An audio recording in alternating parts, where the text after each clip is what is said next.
So talk me through the difference between someone who goes into a shop and loves looking at stuff, notices things they'd like to have, realises they can't afford it, and you, who looks at stuff, sees what you want and buys it anyway.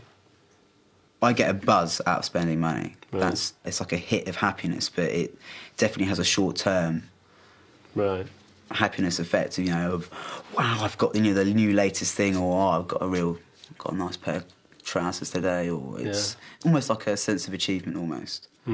If I put the two concepts of money and your family side by side, what comes to mind? Not a lot of. Okay. After my dad left, my mum just stripped the house. There was nothing there. So it went from being a typical family home. Yeah, you know, we had everything in the house, you know, what we consider modern, if you know what I mean, is in like video, TV, and the hi-fi. You know, my dad had a really good hi-fi back in the day. So what happened to it? He took it. He took it? Yeah. You know, it started with, you know, the record collection, like my parents did. I bought that, and, you know, that was one of the first physical things. Because I used to look through the records. I used to love looking for my parents' records, you know, finding, you know, Anita Baker and Michael Jackson, Prince records, you know. I used to love going through my parents' records. And obviously records, they were, you know, 12 inches, they were big, it was colourful, it was, you know, it was just interesting. That was the first thing that I remember, really, how things started disintegrating in physical terms. Yeah. And then, obviously, my mum after that was just like, well, I don't need this hi-fi, I don't need your TV, I don't need your video. And then the furniture just got thrown out, the carpets were ripped out, and then it just became a box. A box, a shell, a husk. And it started with the records, though. And actually it's the first thing that you kind of started on your own trying to put back together, wasn't it? Now you say it like that, yeah, it is. No problems. As a student, Dre was burgled and lost much of his precious electronic and music collection. He had a strong emotional reaction to the theft. But my turntables got stolen, and I just lost the plot for about a week. Didn't really speak to anyone. I got pretty messed up. Can I suggest that maybe it reminded you of some of the worst times in your life when all the stuff started to disappear from the house? Possibly. But you've noticed that you had a very strong emotional reaction to it. Oh, yeah. Well, I don't buy records anymore now. I can't do it. I cannot do it. Part of my routine every day in Bristol was record hunting. I used to go record hunting every day, and after the turntables got stolen, I couldn't do it anymore. I found it so painful going into a record shop, not being able to buy records, because I couldn't play them. But maybe you were contacting at that recreating event the pain that you actually felt when you were a kid and the records and the hi-fi disappeared with your dad. Because really, you didn't just lose the records and the equipment, you lost your dad.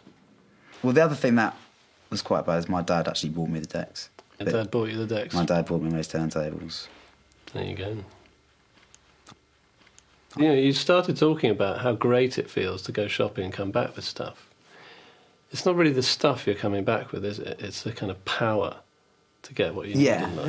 Yeah, that's a fair comment. It is power. It is power, and having that kind of power is... I don't know, any kind of power is great, and, you know, it's addictive. Yeah, very. Especially when it's so easily got. Well, by just going into a shop. That's it, it is. So let's divorce money and power and get to use some inner power. Personal power is totally unrelated to financial power. Really? Yeah. Okay. So we've got to give you some resources to feel that you have power, A, to cope with these things if they do happen, and B, to put yourself in a position where you're actually strong and can get what you want, but you don't have to spend more money than you have to do it. Okay. All right.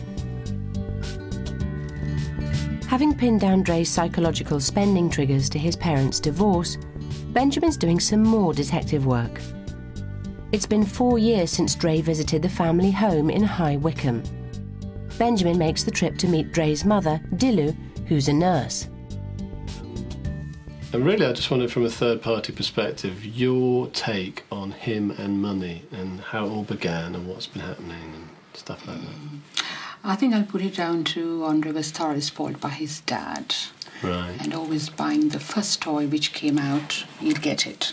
Andre was about 6 when we decided to separate.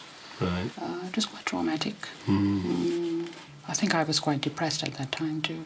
I didn't realise. And I think I was going through a stage where I was questioning what life was all about.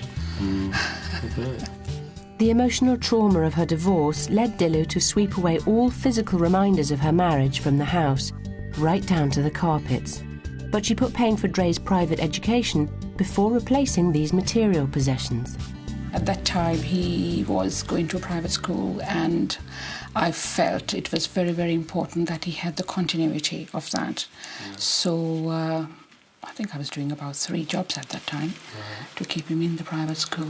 I guess it's sometimes hard for the children to have that perspective at that age, because all they see is the fighting.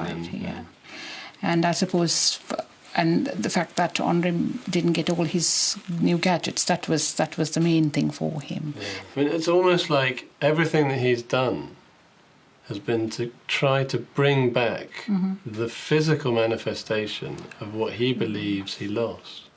Like, you know, the music, the records, the stereo equipment. But of course it's not enough, because that's not where the real pain lies. And I think it's really important for him to find another way to get that stuff that he really craves, which isn't actually shiny toys. Because when you first meet him, you can think, well, he's just a spoiled brat. He just wants what he wants, and he goes and gets it, and he doesn't care of the consequences. Yeah.